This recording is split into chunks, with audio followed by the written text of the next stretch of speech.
யாவரும் நம்முடைய கண்களை மூடி இந்த காலை ஆராதனைக்கு நம்மை ஆயத்தப்படுத்துவோம். கர்த்தர் அந்த காலை ஆராதனை நமக்கு ஆசீர்வதித்து தருவார். அன்பின் பிதாவே, இந்த காலை ஆராதனைக்காக ஸ்தோத்திரிக்கிறோம். இந்த வருஷத்தின் 7வது மாதம் முதல் கர்த்தருடைய நாளிலே எங்கள் தேவனை உயர்த்தி, எங்கள் தேவனை ஸ்தோத்தரித்து, எங்கள் தேவனை ஆராதிக்கும்படியாக நாங்கள் வந்திருக்கிறோம். நாங்கள் பாடுகிற பாடல்கள் ஆண்டவரே உமக்கு பிரியமுள்ளதாகவும், உம்முடைய சிங்காசனத்திற்கு ஆராதனை செலுத்தும்படியாகவும் எங்கள் ஸ்தோத்திரங்களை நாங்கள் ஏறெடுக்க வந்திருக்கிறோம். இந்த ஆராதனையிலே கலந்து கொண்டிருக்கிற ஒவ்வொருவரையும் நீர் ஆசீர்வதியும். இருக்கிற இடங்களிலே ஒவ்வொரு வீடுகளிலும் கர்த்தருடைய பிரசன்னம், கர்த்தருடைய வல்லமை பிரவாகிக்கும்படியாக நாங்கள் செபிக்கிறோம். ஆசீர்வதியும் ஆண்டவரே, ஒவ்வொருவரையும் நீர் ஆசீர்வதியும். ஒவ்வொரு பாடலின் வரிகளும் ஒவ்வொரு இருதயத்தை உயிர்ப்பிக்கட்டும் ஆண்டவரே. இயேசு கிறிஸ்துவின் நாமத்தில் ஜெபிக்கிறோம் எங்கள் நல்ல பிதாவே. ஆமென். Amen.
ஒருவரும் எவரும் தடுக்க முடியாது. ஆமென்.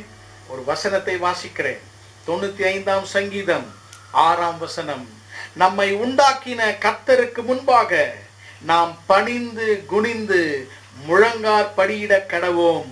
வாருங்கள், அவர் நம்முடைய தேவன், நாம் அவர் மேய்ச்சலின் ஜனங்களும் அவர் கைக்குள்ள ஆடுகளாமா. ஆண்டவர் இன்றைக்கு இந்த உலகத்தை படைத்தவர், உலகத்தின் சேனையை படைத்தவர். அவரை நாம் எல்லாரும் சேர்ந்து ஆராதித்து நாம் பாடுவோம். அவர் உண்மையுள்ள தேவன்.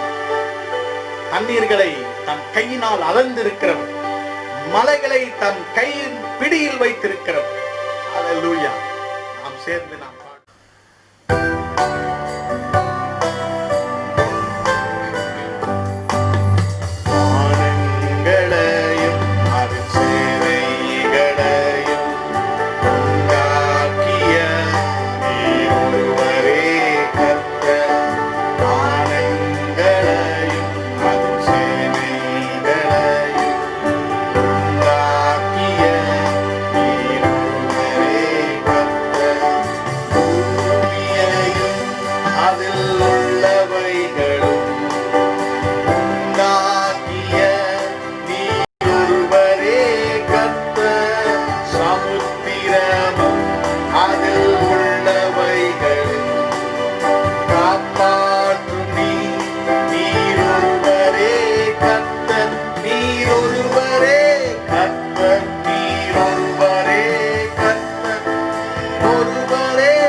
சமுத்திரத்தையும் எல்லாவற்றையும் உண்டாக்கி காப்பாற்றுகிற கர்த்தர் நம்மை இன்றைக்கு பாதுகாத்து காப்பாற்ற அவர் வல்லமை உள்ளவராய் இருக்கிறார். இந்த தேவகுமாரன் நம்மை நினைவு கூறுகிறார். உங்களை இன்றைக்கு மறவாமல் நினைவு கூறுகிற தேவனை நாம் சத்தத்தை உயர்த்தி பாடி அவரை ஆராதித்து அவரை ஸ்தோத்திரிப்போம். ஹalleluya. ஸ்தோத்திரம். Praise the Lord. Amen.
கிடைச்சா ஆசீர்வாதம் தான் என்ன, எங்கே போவேனா. அன்பின் பிதாவே, ஒரு விசை நீர் எங்களை நினைத்தருளும் ஆண்டவரே. தேவகுமாரா, நீர் எங்களை நினைத்தருளும் ஆண்டவரே. ஒரு நிமிஷம் நீர் எங்களை மறந்தால் எங்கள் வாழ்க்கை அழிந்து போகும் ஆண்டவரே. இந்த நாளிலே ஒவ்வொரு குடும்பத்தாரையும் இந்த ஆராதனை நேரத்திலே நீர் எங்களை நினைத்தருளும் ஆண்டவரே. எங்களை ஆசீர்வதியும் ஆண்டவரே. எங்களுடைய ஸ்தோத்திரங்களையும் பாடல்களையும் கர்த்தர் நீர் ஏற்றுக்கொள்வீராக. தொடர்ந்து நீர் எங்களை ஆசீர்வதியும். இயேசு கிறிஸ்துவின் நாமத்தில் ஜெபிக்கிறோம் எங்கள் நல்ல பிதாவே. ஆமென். ஆமென்.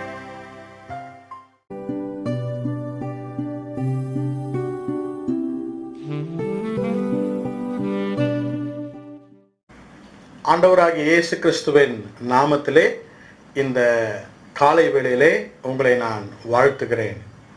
இந்த காலை நம்முடைய வேத தியானத்திற்காக யாத்ராகமத்தின் புத்தகம் 4ஆம் அதிகாரத்திலே 2 வசனங்களை நாம் வாசிக்க போகிறோம்.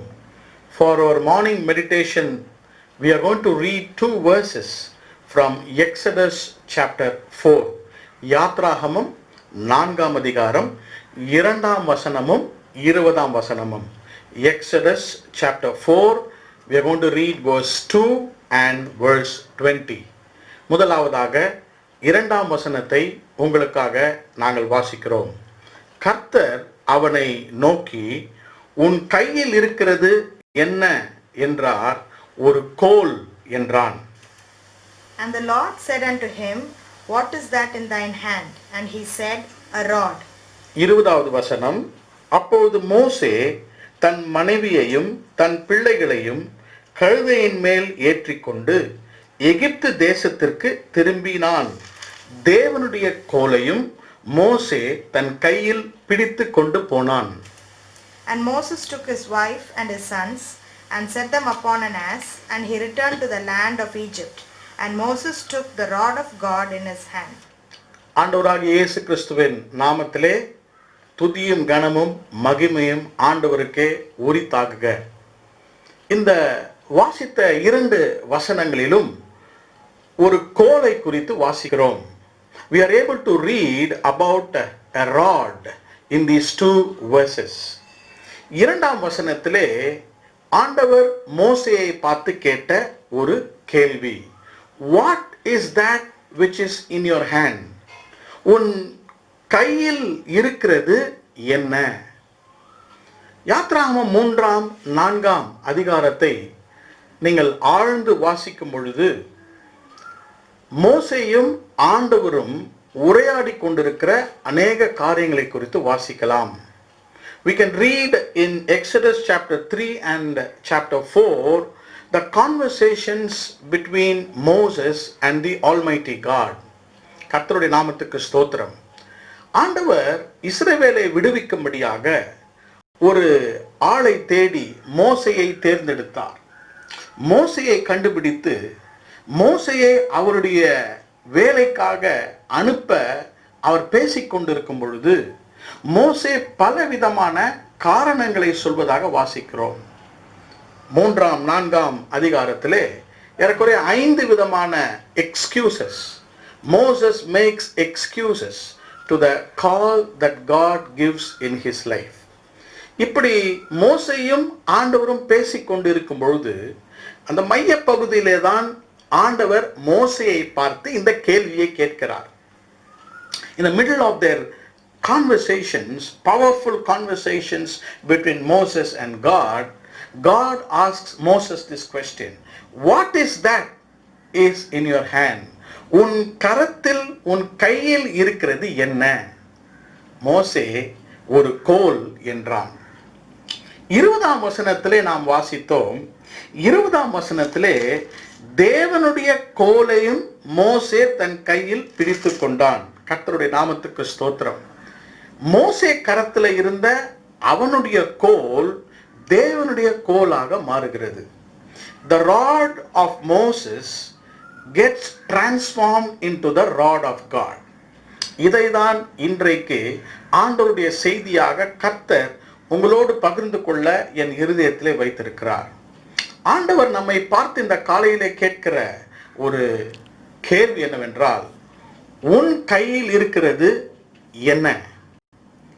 அருமையான சகோதரனே, சகோதரியே, இந்த காலை வேளையிலே கர்த்தர் உங்களை பார்த்து கேட்கிற கேள்வி, உன் கையில் இருக்கிறது என்ன? நாம் என்னத்தை பதில் சொல்வோம்? What shall we answer to the Lord? மோசே கையிலே ஒரு கோலை வைத்திருந்தான். ஆண்டவருக்கு பிரதியுத்தரமாக ஒரு கோல் என்று மோசே கர்த்தரை பார்த்து சொல்வதாக இந்த இடத்துல வாசிக்கிறோம். அந்த கோல் ஒரு வறட்சியான, காய்ந்து போன ஒரு குச்சியாக இருந்தது. It was a dead and a dry stick, an ordinary shepherd's stick that he has in his hand. கர்த்தருடைய நாமத்துக்கு ஸ்தோத்திரம். நம்முடைய கரத்திலே எதை வைத்திருக்கிறோம் என்பதை உடனடியாக நாம் என்ன சொல்லுகிறோம் என்பதை கர்த்தர் கவனிக்கிறார். நாம் கரத்தில் இருக்கிற காரியத்தை கர்த்தர் மாற்றும்படியாக இந்த காலை வேளையிலே விரும்புகிறார். கேள்விகளோடு இன்றைக்கு இருக்கலாம். உங்கள் எதிர்காலத்தை குறித்து, உங்கள் பிள்ளைகளை குறித்து, நம்முடைய வாழ்க்கையை குறித்து ஒரு பெரிய கேள்விகளோடு கூட, பயத்தோடு கூட இந்த காலையிலே நீங்கள் காணப்படலாம். ஆண்டவர் தேவாதி தேவன், உயிரோடு எழுந்த அந்த இயேசு உங்களை பார்த்து கேட்கிற கேள்வி, என் மகனே, என் மகளே, உன் கையில இருக்கிறது என்ன? What do you have in your hands? இந்த காலை வேளையிலே 2ஆம் வசனத்திற்கும் 20ஆம் வசனத்திற்கும் மத்தியிலே நடந்த காரியத்தை சுருக்கமாக உங்களோடு கூட நான் பகிர்ந்து கொள்ள விரும்புகிறேன். What was in the hand of Moses was turned into a miracle by God. அந்த கோலை குறித்த 3 காரியங்களை இந்த காலையிலே என்னுடைய சிந்தனைகளை வைக்க விரும்புகிறேன்.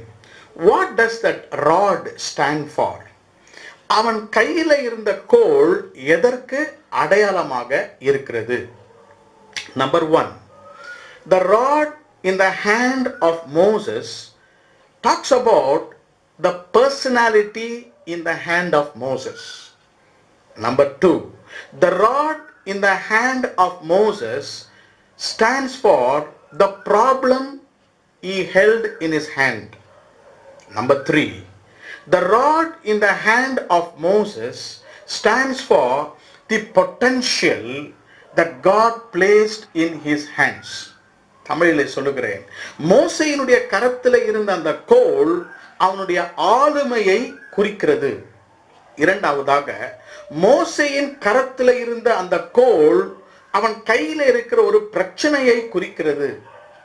மூன்றாவதாக, மோசேயின் கரத்தில் இருந்த கோல் ஆண்டவர் அவனுக்கு கொடுத்த சாதுரியத்தை அடையாளமாக நமக்கு காண்பிக்கின்றன. அவனுடைய ஆளுமை, அவனுடைய பிரச்சனை, அவனுடைய சாதுரியம். His personality, his problem and the potential that God gave in his hands. உங்கள் கரத்தில் இருக்கிற எந்த காரியமாக இருந்தாலும் அது பலவீனமாக இருக்கலாம், அதை பலனுள்ளதாக கர்த்தர் மாற்ற விரும்புகிறார். கர்த்தருடைய நாமத்திற்கு மகிமை உண்டாவதாக. ஒன்றன் பின் ஒன்றாக நாம் தியானித்து கர்த்தருடைய தொடுதலை, கர்த்தருடைய ஆசீர்வாதத்தை இந்த காலையிலே நாம் பெற்றுக்கொள்வோம். உங்களுக்காக நான் வாசிக்கிறேன். 2ஆம் 3ஆம் வசனத்தை மறுபடியுமாக நாங்கள் வாசிக்கிறோம். கர்த்தர் அவனை நோக்கி, உன் கையில் இருக்கிறது என்ன? ஒரு கோல் என்றான். அதை தரையிலே போடு என்றார். அவன் அதை தரையிலே போட்டபோது அது சர்ப்பமாயிற்று. மோசே அதற்கு விலகி ஓடினான். And the Lord said unto him, What is that in thine hand? And he said, A rod. And he said, Cast it on the ground. And he cast it on the ground, and it became a serpent. And Moses fled from before it. மோசேயுடைய கரத்திலே இருந்த கோலை குறித்து கர்த்தர் மோசேயோடு பேசுகிறார். நன்றாக கொஞ்சம் நாம் யோசித்து நாம் நிதானமாக யோசிக்கும் பொழுது, what God wanted from Moses was not information, but God wanted to give him some instructions. கர்த்தருக்கு மோசேயுடைய கரத்தில் இருக்கிறது ஒரு கோல் என்பதை அவர் நன்கு அறிந்திருக்கிறார். ஆனாலும் மோசேயுடைய கரத்தில் இருக்கிறதை குறித்து மோசே என்ன நினைக்கிறான் என்பதை கர்த்தர் அவன் வாயிலே சொல்ல வேண்டும் என்று கர்த்தர் விரும்பினார். The first thing that I want to place before you about the rod of Moses that was in his hand, he held his personality in his hand. மேய்ப்பர்கள் அந்த கோலை கரத்திலே வைத்திருப்பார்கள். மோசே உடைய வாழ்க்கையிலே அவன் பலவிதமான சூழ்நிலை வழியாக கடந்து போயிருக்கிறான். What was the personality at that time? மோசேவுடைய ஆளுமை தான் என்ன? அவன் ஒரு மேய்ப்பன். தன்னுடைய மாமனாகிய எத்ரோவின் ஆடுகளை மீதியான் வனாந்திரத்திலே அவன் மேய்த்து கொண்டிருக்கிறான். He was taking care of the sheep of his father-in-law Jethro in the wilderness of Midian. கர்த்தருடைய நாமத்துக்கு ஸ்தோத்திரம். திடீரென்று கர்த்தர் அவனை பார்த்து உன் கையில இருக்கிறது என்ன என்று கேட்கும்போது உடனடியாக இருதயத்திலிருந்து வந்த பதில், என் கரத்திலே ஒரு கோல் இருக்கிறது. மோசே 120 ஆண்டுகள் வாழ்ந்தான். Moses lived for 120 years. மோசேயுடைய 120 ஆண்டுகளையும் 3 விதமாக பிரிக்கலாம். முதல் 40 ஆண்டுகள், இரண்டாவது 40 ஆண்டுகள், மூன்றாவது 40 ஆண்டுகள். முதல் 40 ஆண்டுகள் மோசேயுடைய வாழ்க்கையை பார்க்கும் பொழுது he was thinking he was somebody. அவன் யாரோ ஒருவன் என்று பார்வோன் அரண்மனையிலே வளரும்போது நினைத்து கொண்டிருந்தான். The next 40 years, அவன் 40 வயதிலிருந்து 80 வயது வரைக்கும் he learned that he was nobody. அவன் ஒன்றுமில்லை. அவன் முதல் 40 வருடங்கள் பார்வோனின் அரண்மனையிலே யாராவது ஒருவனாக இருந்தான், அவன் படித்திருந்தான் என்று யோசித்தவன் ஒன்றுமில்லை என்று அந்த வனாந்திரத்திலே அறிந்து கொண்டான். ஆண்டவர் 80வது வயதிலே மோசேயை அழைத்து 40 ஆண்டுகள் வனாந்திரத்திலே இஸ்ரவேல் ஜனங்களை நடத்தும் பொழுது he learned from God that God can use a nobody into somebody. ஒன்றுமில்லாத இருந்த மோசேயை கர்த்தரால் உபயோகப்படுத்த முடியும் என்பதை கடைசி 40 ஆண்டுகளிலே மோசே அறிந்து கொண்டான். First he was a nobody, he was a somebody. Second he was a nobody, and third he learned that God can make somebody out of a nobody. கர்த்தருடைய நாமத்துக்கு ஸ்தோத்திரம். அவன் கையில் இருந்த அந்த கோல் அவனுக்கு என்னத்தை நினைவு பூட்டியது? நான் ஒன்றுமில்லாதவன். நான் எகிப்திலே அரண்மனையிலே 40 ஆண்டுகள் எல்லா கல்விகளையும் கற்று என் கரத்திலே அவ்வளவு படிப்பு இருந்தாலும் சாமர்த்தியம் இருந்தாலும், ஆண்டவரே என் கரத்திலே ஒரு கோல் இருக்கிறது, அதுவும் என்னுடைய ஆடுகள் அல்ல, என்னுடைய மாமனாருடைய ஆடுகளை நான் மேய்த்து கொண்டிருக்கிறேன். Lord, I am nobody. He was reminded that he was just a shepherd. ஜனங்கள் மோசேயை பார்த்த பொழுது, அவன் கரத்தில் அந்த கோலை பார்த்த பொழுது அவர்கள் என்ன சொன்னார்கள்? He is a shepherd. He is an ordinary shepherd who does not even own the sheep. அவனுக்கு சொந்தமில்லாத ஆடுகளை அவன் வைத்திருந்தான் என்பதை அவனை குறித்து சொன்னார்கள்.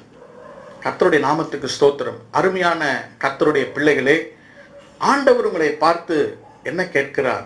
What is your identity today?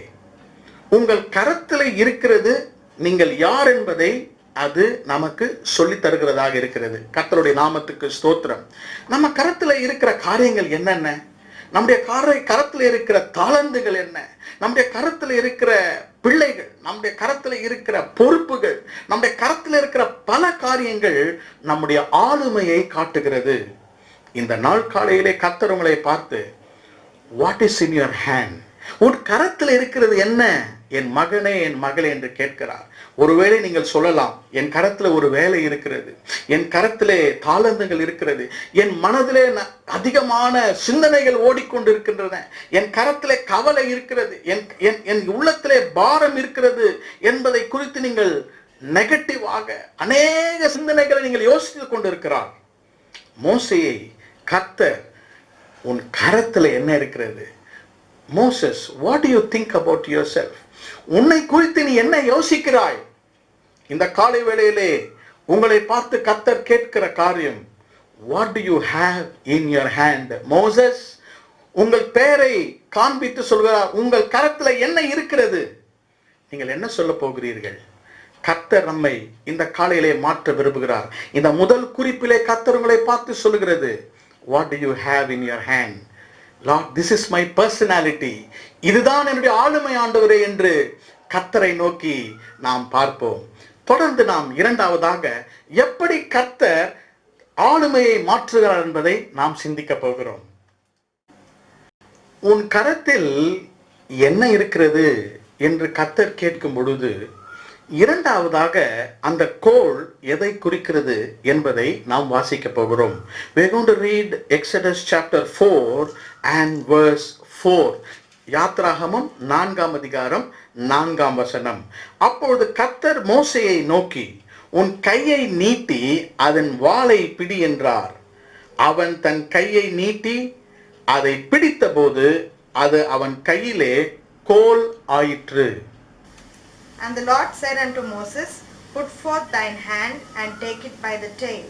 And he put forth his hand and caught it, and it became a rod in his hand. கர்த்தருடைய நாமத்துக்கு மகிமை உண்டாவதாக. 3ஆம் 4ஆம் வசனத்தை வாசிக்கும் பொழுது, முதலாவதாக he had his personality in his hand. அதை இறுக அவன் பிடித்து கொண்டிருந்தான். கர்த்தர் என்ன சொன்னார்? உன் கோலை தரையிலே போடு. Cast that rod on the ground. உன் கோலை தரையிலே போடு. அதற்கு பிறகு நமக்கு தெரியும், அந்த கோல் சர்ப்பமாயிற்று. மறுபடியுமாக மோசே அதனுடைய வாளை பிடிக்கும் பொழுது மறுபடியுமாக அது கோலாக மாறிற்று. Listen, the personality that we have in our hand can really become a problem for us. நம் கரத்தில் இருக்கிற நம்முடைய ஆளுமைகள், நம்முடைய தாளந்துகள், நம்முடைய பல காரியங்கள் நமக்கு பிரச்சனையாய் மாறுகின்றன. How? உங்களுக்கு நான் சொல்லுகிறேன். Moses was holding the rod in his hand. As long as he was holding the rod, that is not a problem. அவன் கோலை பிடித்திருக்கிற வரைக்கும் அது பிரச்சனை இல்லை. ஆனால் எங்கு பிரச்சனை வருகிறது? கோல் அவனை பிடித்துக் கொள்ளக்கூடாது. As long as what you hold does not hold you or control you, it's not a problem.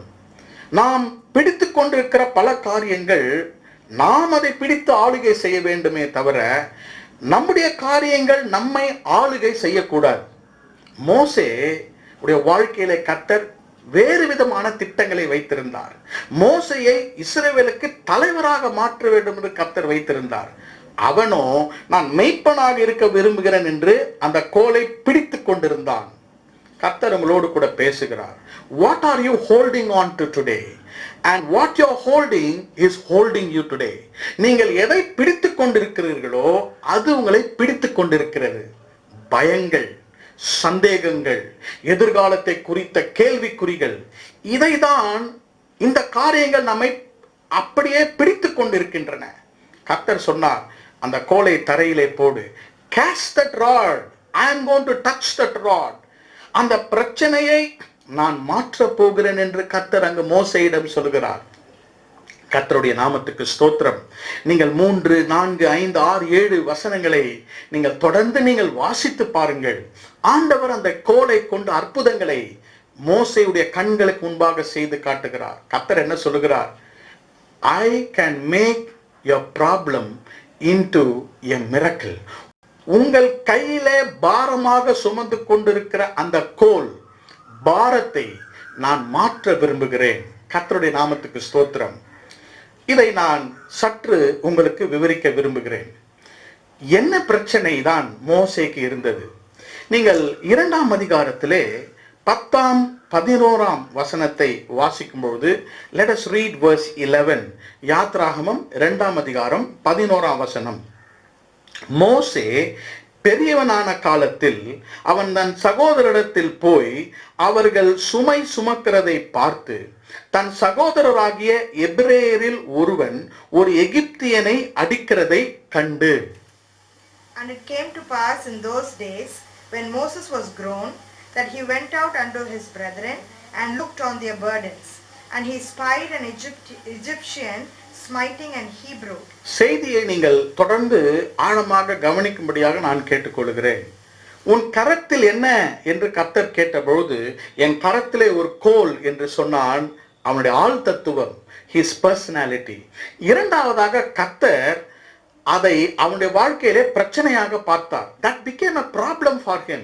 I'm going to define that for you. ரெண்டு காரியங்கள் அவனுடைய வாழ்க்கையிலே பிரச்சனையா இருந்தது. Number 1 is the distance. Number 2 is distraction. அவன் எகிப்திலே வாழ்ந்து வளர்ந்து இப்போது மீதியானுக்கு ஓடி வந்து வாழ்ந்து கொண்டிருக்கிறான். There was a distance from his place of growth to the place where he is working. ஆண்டவரை விட்டு கொஞ்சம் தூரம் வந்து ஆடு மேய்த்து கொண்டிருக்கிறான். There was a distance between him and God. இரண்டாவதாக அவன் செய்கிற மெய்ப்பனுடைய தொழிலே அவனுக்கு டிஸ்ட்ராக்ஷனாக மாறினது. கர்த்தருடைய நாமத்துக்கு ஸ்தோத்திரம். எப்படி என்று நான் உங்களுக்கு சொல்லுகிறேன். ஒரு நாள் எகிப்திலே காலையிலே எழுந்து அவன் பெரியவனாக வளர்ந்து வரும்பொழுது ஒரு எபிரேயனை எகிப்தியன் அடிப்பதை காண்கிறான். He was able to see an Egyptian smiting Hebrew. அவன் என்ன செய்கிறான்? எகிப்தியனை கொன்று போடுகிறான். அடுத்த 14, 15, 13 வசனங்களை வாசிக்கும் போது மறுநாளிலே என்று வேதம் சொல்கிறது. The next day இரண்டு எபிரேயர்கள் சண்டை போடுகிறதை பார்க்கிறான். He was able to see two Hebrews fighting. யோசியுங்கள். முதல் நாள் அவன் என்ன செய்கிறான்? எவற்றை பார்க்கிறான்? ஒரு எகிப்தியன் எபிரேயனை அடிப்பது. மறுநாளில் என்ன செய்கிறான்? பார்க்கிறான் ஒரு எபிரேயன் எபிரேயனை அடிப்பது. வெளியே இந்த காரியங்கள் நடந்தாலும் அவனுடைய உள்ளத்துக்குள்ளாக ரெண்டு விதமான சிந்தனைகள் ஓடிக்கொண்டிருக்கின்றன. How? மோசேக்குள்ளாக ஒரு எகிப்தியன் இருந்தான், மோசேக்குள்ளாக ஒரு எபிரேயன் இருந்தான். There was an Egyptian inside Moses, there was a Hebrew inside Moses. How? By birth and blood he was a Hebrew. ரத்தத்தினாலே பிறப்பினாலே மோசே ஒரு எபிரேயன், வளர்ப்பினாலே அவன் எகிப்தியன். By brought up அவனை வளர்த்தது எகிப்தியர்ல. ஆகவே மோசேக்குள்ளாக ரெண்டு விதமான பர்சனாலிட்டி. அவனுடைய எபிரேய மனம் என்ன சொன்னது? ஐயோ, ஒரு எபிரேயனை எகிப்தியன் அடிக்கிறான் என்று எகிப்தியனை கொண்டு போடுகிறான். அதற்கு பிறகு ரெண்டு எபிரேயர்கள் சண்டை போடும் பொழுது அவனுக்குள்ளாக ஒரு எகிப்தியன். பாருங்கள், there is always a confused thoughts in the mind of Moses. அவனுக்குள்ளாக ஒரு பெரிய கேள்வி. என்னுடைய தாய் தகப்பன் எபிரேயர், நான் ஒரு யூத குடும்பத்திலே பிறந்தவன், ஆனால் எகிப்தியரால் வளர்க்கப்பட்டிருக்கிறேன். Am I a Hebrew or am I an Egyptian? நான் ஒரு எபிரேயனா இல்லை என்றால் நான் ஒரு எகிப்தியனா? இதுதான் அவனுக்கு பிரச்சனையாக மாறினது. ஆண்டவர் அவன் சிறு குழந்தையா இருக்கும்போது அந்த நைல் நதியிலே அவனுடைய வாழ்க்கையை கர்த்தர் காப்பாற்றினார். அநேக பிள்ளைகளை சாகடித்துக் கொண்டிருக்கும் பொழுது மோசேயுடைய வாழ்க்கையை கர்த்தர் சிறு வயதிலே காப்பாற்றினார். எதற்காக? அவனை ஒரு விடுதலையாக, அவனை விடுதலைக்காரனாக மாற்றும்படியாக, விடுவிக்கிறவனாக மாற்றும்படியாக கர்த்தர் ஒரு திட்டத்தை வைத்திருந்தார். Brother, sister, all the thoughts that is going on in our mind, am I doing this right or am I doing this wrong? நான் செய்வது சரியா, நான் செய்வது தப்பிதமா, நான் எங்கே இருக்கிறேன், என் வாழ்க்கை எந்த திசையை நோக்கி கொண்டு போய்கொண்டிருக்கிறது. மோசேயுடைய வாழ்க்கையில் அதை தான் பார்க்கிறோம். See, the rod became a problem for him. அவன் என்ன யோசித்தான்? இப்படியே ஆடுகளை மேய்த்து கொண்டு வாழ்க்கையை ஓட்டி விடலாம், இப்படியே காலத்தை கடத்தி விடலாம் என்று அவன் யோசித்துக் கொண்டிருந்தான். கர்த்தர் அப்படி யோசிக்கவில்லை. கர்த்தர் அவருடைய வாழ்க்கையை மாற்ற விரும்பினார். இந்த காலை வேளையிலே ஆண்டவர் உங்களோடு கூட பேச விரும்புகிறார். உங்களை தூரமும் உங்களை திசை திருப்புதலும் நம்முடைய வாழ்க்கையை மாற்றுகிறது. The distance and distraction makes us away from the will of God. உங்களை பார்த்து கர்த்தர் இன்றைக்கு கேட்கிறார், உன் கரத்தில் என்ன இருக்கிறது? You have a personality, you have the talents and gifts God has given you. What are you doing with that? அந்த கோலை கொண்டு நான் பல காரியங்களை செய்ய விரும்புகிறேன். அந்த கோலை கொண்டு நீ என்ன செய்து கொண்டிருக்கிறாய்? வெறுமையாக ஆடு மேய்த்து கொண்டிருக்கிறாயா? அது என்னுடைய திட்டம் அல்ல. உனக்குள்ளாக நீ எபிரேயனா எகிப்தியனா? நான் இப்படி இருக்க வேண்டுமா, நான் அப்படி இருக்க வேண்டுமா, என் பிள்ளைகள் இப்படி நடத்த வேண்டுமா என்று குழம்பிக் கொண்டிருக்கிறாய். ஆண்டவராகிய தேவன் உன்னை பார்த்து சொல்லுகிறார், அந்த கோலை தரையிலே போடு. I want to change it. நான் அந்த கோலை மாற்ற விரும்புகிறேன் என்று இரண்டாவது குறிப்பில் எங்களோடு கூட பேச விரும்புகிறார். அருமையான சகோதரனே, சகோதரியே, whatever you are holding and whatever is holding you, God is telling you, cast it on the ground. அதை தரையிலே போடு, அதை தாழ்த்து என்று கர்த்தர் சொல்லுகிறார். இந்த இக்கட்டான காலகட்டங்களிலே ஆண்டவர் உங்களை பார்த்து சொல்லுகிற காரியம், மோசேயை பார்த்து சொன்னது போல, cast it on the ground. Cast your personality on the ground. I want to bless you. கர்த்தர் நம்மை ஆசீர்வதிப்பார். நமக்குள்ளாக இருக்கிற கேள்விகள், நமக்குள்ளாக இருக்கிற சந்தேகங்கள் நம்மை ஆள அவசியமில்லை. Let not the fear, let not the thoughts that we have in our mind control us. But God is saying, put down the rod. I'm going to do a miracle through that rod in your life. முதலாவதாக மோசேயினுடைய ஆளுமை, அவன் கரத்தில் இருந்தது அவனுடைய personality. இரண்டாவது, that became a problem for him. அது அவனுக்குள்ளாக புகைந்து கொண்டிருக்கும் பிரச்சனையாக மாறினது. மூன்றாவதாக, கர்த்தர் அதை எப்படி மாற்றினார் என்பதை நாம் சிந்திக்க போகிறோம். என்ன இருக்கிறது என்பதை மோசேயிடம் கேட்ட பொழுது, முதலாவதாக அவனுடைய ஆளுமை, இரண்டாவதாக அந்த ஆளுமை பிரச்சனையாக மாறுகிறது. ஆண்டவராகிய தேவன் மூன்றாவதாக என்ன செய்கிறார்? அருமையான கர்த்தருடைய பிள்ளைகளே, நம்முடைய பிரச்சனை நம்முடைய கரத்தில் இருக்கும்போது ஆண்டவராகிய தேவன் பிரச்சனையாக அதை விடமாட்டார்.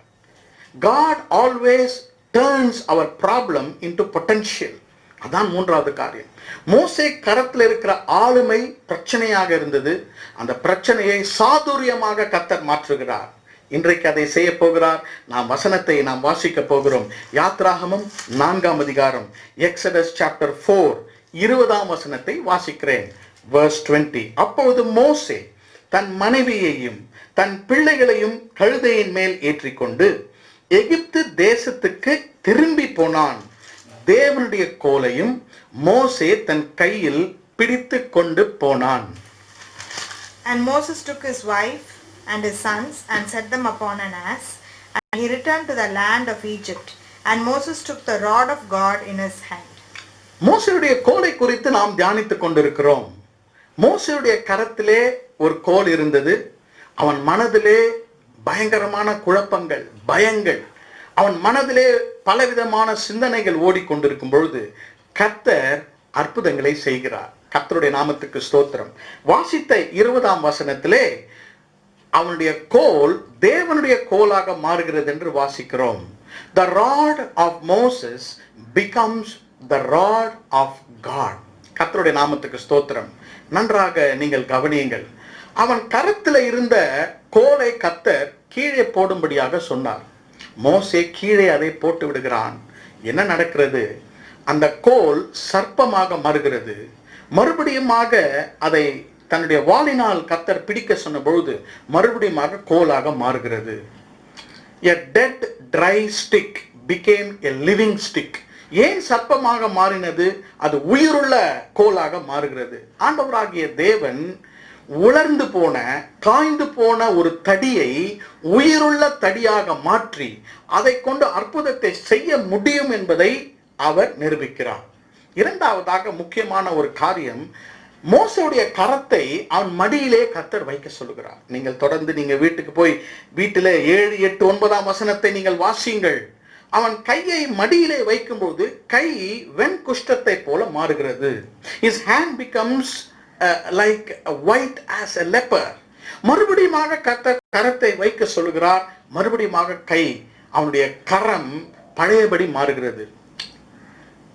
Glory be to God's holy name. கர்த்தர் அவனுடைய கையையும் மாற்றுகிறார், கோலையும் மாற்றுகிறார். கோலை எப்படி மாற்றினார்? உயிரற்ற கோலை உயிருள்ள சர்ப்பமாக மாற்றி அற்புதத்தை செய்தார். ஏன் கையை அப்படி கர்த்தர் அப்படி செய்தார்? நமக்கு அநேக கேள்விகள் உண்டு. அதற்கு பதில் என்னவென்றால், அந்த கைகளை கொண்டுதான் அந்த எகிப்தியனை கொன்றான். 2ஆம் அதிகாரத்திலே அந்த அந்த அந்த கையை கொண்டு அவன் கொலை செய்தான் என்று வாசிக்கிறோம். அவனுக்குள்ளாக ஒரு குற்ற மனசாட்சி, ஐயோ நான் எகிப்தியனை கொன்று விட்டேன் என்று ஒரு குற்ற மனசாட்சி இருந்தது. ஏன் அந்த கை குஷ்டத்தை போல மாறினது என்றால், குஷ்டம் பாவத்துக்கு அடையாளமாக இருக்கிறது. leprosy stands for sin. கர்த்தருடைய நாமத்துக்கு ஸ்தோத்திரம். ஆண்டவர் அவன் பாவமுள்ள அந்த கரத்தை மன்னித்து அவனை குற்ற மனசாட்சியிலிருந்து கர்த்தர் அவனை விடுவித்தார். கர்த்தருடைய நாமத்துக்கு ஸ்தோத்திரம். மோசே வாழ்நாளெல்லாம் என்ன யோசித்துக் கொண்டிருப்பான்? ஐயோ இந்த கையை கொண்டு நான் எகிப்தினை கொன்று போட்டேன், இந்த கை பாவம் செய்தது அவன் யோசித்துக் கொண்டே இருந்திருப்பான். அந்த சந்தேகத்தை கர்த்தர் நீக்கி போடுகிறார். அதை குஷ்டமாக மாற்றி மறுபடியுமாக கரத்தாய் மாற்றும் பொழுது அவனுடைய பாவத்தை கர்த்தர் மன்னிக்கிறார். Now Moses is ready. கோலும் ஆயத்தமாயிருக்கிறது, தன்னுடைய கரங்களும் ஆயத்தமாயிருக்கிறது. ஆண்டவராகிய தேவன் நம்முடைய வாழ்க்கையிலே செய்கிற காரியம், நம்ம கரத்தில் இருக்கிறதையும் அற்புதமாக மாற்றுகிறார், உங்களையும் அற்புதமாக மாற்றுகிறார். அதை தான் சாதுரியம் என்று சொல்லுகிறேன். That is what I called as the potential of God. God can turn your personality into great potentiality.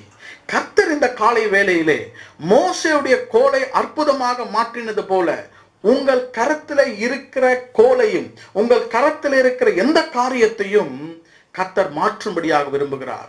அந்த காரியத்தையும் மாற்றுவார், உங்களையும் கர்த்தர் மாற்ற வல்லவராய் இருக்கிறார். கர்த்தர் உங்களோடு கூட பேசி இருக்கிறார் என்பதை நான் முற்றிலுமாக நான் விசுவாசிக்கிறேன். Now 20ஆம் வசனத்திலே பாருங்கள், எகிப்துக்கு திரும்பி போகிறான். He is returning back to Egypt. தப்பித்து ஓடி மீதியானிலே வாழ்க்கையை கழித்து விடலாம் என்று யோசிக்கிறான். சில நேரத்தில் நாம் ஆண்டவரை விட்டு தூரமாக ஓடி வாழ்க்கையை செலவித்து விடலாம் என்று யோசிக்கிறோம். கெட்ட குமாரனை போல தகப்பனை விட்டு தூரமாக சென்று விட்டான். இல்லை இல்லை, ஆண்டவர் மறுபடியும் எகிப்துக்கு மோசையை போக விரும்புகிறார். Moses, you have to go back to Egypt. That is where I have the ministry for you. அந்த இடத்துல தான் என்னுடைய திட்டம் உனக்கு இருக்கிறது. Distance or distraction, anything, we have to come back to Egypt. எகிப்துக்கு அவனை வர வைத்தது எது தெரியுங்களா? கர்த்தர் அந்த கோலை மாற்றினார். 20ஆம் வசனத்திலே அது தேவனுடைய கோல் எனப்படுகிறது. மோசேவுடைய கோல் தேவனுடைய கோலாக மாறுகிறது. கழுதையின் மேல் மனைவியும் பிள்ளைகளையும் உட்கார வைக்கிறான், ஆனால் கோலை கரத்திலே வைத்திருந்தான். குடும்பத்தை கழுதையின் மேல் ஏற்றுகிறான், கோலை கழுதையின் மேல் வைக்கவில்லை. அன்றைக்கு மோசே பிடித்த கோல் அவனுடைய வாழ்க்கை கடைசி வரைக்கும் அந்த கோலை அவன் பிடித்து கொண்டு வாழ்ந்தான். பழைய கோல் அல்ல, பழைய மெய்ப்பனுடைய கோல் அல்ல, இப்பொழுது அது ஒரு புதிய கோலாக மாறுகிறது. That becomes a miracle working rod. அநேகருக்கு உங்களுக்கு தெரியும், நான் வசனங்களை சொல்ல அவசியம் இல்லை. யாத்ராகம புத்தகம் முழுவதும் 14ஆம் அதிகாரம் வரை 6-7 இடங்களிலே அந்த கோல் அற்புதத்தை செய்தது. செங்கடலை 2ஆக பிளந்தது. வாதைகள் வந்தபொழுது இஸ்ரவேலை பாதுகாத்த கோல். இன்றைக்கு இருக்கிற வாதை நோய்கள், இன்றைக்கு இருக்கிற கொள்ளை நோய்களிலிருந்து நம்மை பாதுகாப்பது கர்த்தருடைய கோல். மோசேயுடைய கோல் கர்த்தருடைய கோலாக மாறினது. உங்கள் பிரச்சனையின் நடுவிலே உங்கள் சிவந்த சமுத்திரத்தையும் கர்த்தர் 2ஆக பிளக்க அவர் வல்லவராயிருக்கிறார். The rod of God in your hand can divide the problem of Red Sea and make a way for you. உங்களுக்காக கர்த்தருடைய வசனத்திலிருந்து கர்த்தர் பேசுகிறார். இந்த உங்களுடைய கோல் கர்த்தருடைய கோலாக மாறும் பொழுது நமக்காக கர்த்தர் வழியை திறக்கிறார். மோசேயை மாற்றினார், கோலையும் ஆசீர்வதித்தார். இன்றைக்கு அவன் சாதுரியம் உள்ளவனாக மாறினான். சாக்கு போக்கு சொல்லிக் கொண்டிருந்த மோசே இன்றைக்கு கர்த்தருடைய மனிதனாக மாறுகிறான். பிரியமான சகோதரனே சகோதரியே, உங்களை கர்த்தருடைய மனிதனாக, கர்த்தருடைய மனுஷியாக மாற்ற விரும்புகிறார். Where are you today and what are you doing today? What is in your hand? என் செய்தியை நான் முடிக்கும் பொழுது உங்களிடத்திலே கர்த்தர் கேட்கிற கேள்வி, உங்கள் கரத்தில் என்ன இருக்கிறது? What do you have in your hand? சில காரியங்களை வைத்துக் கொண்டு நீங்கள் அழுது கொண்டிருக்கலாம். Whatever is a liability will become an asset in your hands. கடன்கள், பிரச்சனைகள், பலவீனங்களா இருக்கிறது. கர்த்தருடைய கரத்துக்கு போகும்பொழுது அது பலமுள்ளதாக மாறுகிறது. ஆண்டவரால் செய்யக்கூடாத காரியங்கள் ஒன்றுமே இல்லை. Allow God to hold on to you. சதா காலங்களிலும் உங்கள் கோலை மாத்திரம் பிடித்து கொண்டிருக்காதீர்கள். கர்த்தரிடம் அந்த கோலை கொடுங்கள். உங்களுடைய பிரச்சனை கர்த்தருடைய சொல்யூஷனாக மாறும். Your problem can become God's solution. His personality became his problem. But when God intervened in his life, this problem became a potential. கர்த்தர் உங்களை தைரியப்படுத்த விரும்புகிறார். எதை குறித்தும் பயப்படாதிருங்கள். நம்மை சுற்றிலும் இருக்கும் எல்லா வியாதிகள், நம்மை சுற்றிலும் இருக்கும் எல்லா நெகட்டிவ் திங்ஸ், நம்மை சுற்றிலும் இருக்கும் அன்சர்டன் டேஸ், எதை குறித்தும் நாம் கவலைப்பட அவசியம் இல்லை. நம்முடைய தேவன் மோசேயின் தேவனாய் இருக்கிறார். உங்களுக்கு இருக்கிற காரியத்தை வைத்து கர்த்தர் உங்களுக்கு அற்புதத்தை செய்வார். இங்குமங்குமாக நாம் பார்த்து நாம் மனதை திசை திருப்ப அவசியமில்லை. கர்த்தர் உங்கள் கரத்திலே கொடுத்திருக்கிற கோலை கர்த்தர் அற்புதமாக மாற்றுவார். உங்கள் குடும்பத்திற்கு மாற்றுவார். உங்கள் பிள்ளைகளுக்காக உங்களை மாற்றுவார். உங்களுடைய வேலையிலே கர்த்தர் அதை செய்வார். இந்த காலையிலே ஆண்டவரிடத்திலே, கர்த்தாவே, என் கோல் என் கரத்தில் இருக்கிறது, அதை நான் கீழே போடுகிறேன். அதை நான் கீழே போடும் பொழுது அதையும் மாற்றுகிறீர், என்னையும் தொடுகிறீர், என் கரத்தையும் மாற்றுகிறீர். இந்த காலையிலே கர்த்தரிடத்துல நாம் ஒப்பு கொடுப்போமா? நாம் எல்லாரும் கண்களை மூடி ஆண்டவரை பார்த்து, லார்ட், நான் பிடித்து கொண்டிருக்கிறது என்னை பிடித்து கொள்ளாமல் என்னை பாதுகாத்துக் கொள்ளும். Lord, what I am holding on to, let it not hold me and control me. நீர் என்னை பிடித்து கொள்ளும் என்று நாம் ஜெபிப்போம். இருக்கிற இடத்துல நாம் கண்களை மூடி ஆண்டவரை நோக்கி பார்ப்போம். அன்பின் பிதாவே, இந்த காலை நேரத்திற்காக உம்மை ஸ்தோத்திரிக்கிறோம். உன் கரத்தில் இருக்கிறது என்ன என்று மோசேயிடம் கேட்ட கேள்வியை எங்களிடத்திலே நீர் கேட்கிறீர். ஆண்டவரே, எங்கள் கரத்திலே பலவீனங்கள் இருக்கின்றன. எங்கள் கரத்திலே எங்களுடைய பிள்ளைகள் இருக்கிறார்கள். எங்கள் கரத்திலே பிரச்சனைகள் இருக்கின்றன. எங்கள் கரத்திலே ஆண்டவரே சாத்தியமில்லாத காரியங்கள், எங்கள் கரத்திலும் மனதிலும் பயங்கள். ஆண்டவரே, அதை கீழே நாங்கள் வைக்க விரும்புகிறோம். தரையிலே போடு என்று சொன்னது போல நாங்கள் அதை உம்முடைய பிரசன்னத்திலே அதை வைக்கிறோம். நீர் அதை மாற்றி எங்களுக்கு தர வல்லவராய் இருக்கிறீர். எங்கள் கரத்தில் இருக்கிற எங்கள் தாளந்தங்களை மாற்றி எங்களுக்கு தர வல்லவராய் இருக்கிறீர். எங்கள் கரத்தில் இருக்கிற எங்களுடைய பிள்ளைகளை மாற்றி எங்களுக்கு தர வல்லவராய் இருக்கிறீர். ஆண்டவரே, இந்த காலை வேளையிலே அநேகர் இந்த வார்த்தையை கேட்டுக்கொண்டிருக்கிறவர்கள் அநேக விதமான பாதைகள் வழியாக கடந்து சென்று கொண்டிருக்கிறார்கள். ஒவ்வொருவரும் கர்த்தர் தொட்டருளும். ஆண்டவரே, மோசேயின் கரத்திலே நீர் தொட்ட அந்த கோலை இன்றைக்கு அவர்களை தொடும்படியாக நாங்கள் செபிக்கிறோம். நசரனாக இயேசுவின் நாமத்திலே நீ தொடும்படியாக நாங்கள் செபிக்கிறோம். கர்த்தாவே, ஒவ்வொருவரையும் நீ தொடும் ஆண்டவரே. பெரியவர்களை தொடும், சிறியவர்களை தொடும், பிள்ளைகளை தொடும் ஆண்டவரே. அநேக பெற்றோர்கள் பிள்ளைகளுடைய எதிர்காலத்திற்காக கலங்கி தவித்து கவலைப்பட்டு கொண்டிருக்கிறார்கள். ஆண்டவர் அதை லகுவாக மாற்ற வல்லவராய் இருக்கிறீர். இதை நாங்கள் விசுவாசிக்க எங்களுக்கு கிருபை தாரும் ஆண்டவரே. ஒவ்வொருடைய பாரத்தை கர்த்தர் நீக்கி போடும். ஒவ்வொருடைய கண்ணீரை கர்த்தர் துடைத்தருளும். ஒவ்வொருவருக்கும் ஒரு நம்பிக்கை, ஒவ்வொருவருக்கும் ஒரு விசுவாசத்தை நீ தாரும். என் கர்த்தர் என்னை நடத்துவார், என் தேவன் எனக்கு முன்பாக செல்கிறார் என்ற வார்த்தையை அவர்கள் பெற்றுக்கொள்ளட்டும். இயேசு கிறிஸ்துவின் நாமத்திலே ஒவ்வொருவரும் ஆசீர்வதிக்கப்படுவதாக. இயேசுவின் நாமத்தில் ஜெபிக்கிறோம் எங்கள் நல்ல பிதாவே. ஆமென், ஆமென். என் ஆத்துமாவே கர்த்தரை ஸ்தோத்திரி, என் முழு உள்ளமே அவருடைய பரிசுத்த நாமத்தை ஸ்தோத்திரி. என் ஆத்துமாவே கர்த்தரை ஸ்தோத்திரி. கர்த்தர் செய்த சகல உபகாரங்களையும் மறவாதே. ஆமென். நம்முடைய கர்த்தராகிய இயேசு கிறிஸ்துவின் கிருபையும் பிதாவாகிய தேவனுடைய அன்பும் பரிசுத்த ஆவியானவருடைய அந்யோன்ய ஐக்கியமும் நம்மோடும் நம் குடும்பத்தாரோடும் இன்றும் என்றும் சதா காலங்களிலும் இருப்பதாக. ஆமென். கர்த்தர் உங்களோடு கூட இருப்பார். கர்த்தர் இந்த வாரத்திலே உங்களை ஆசீர்வதிப்பார். ஆமென்.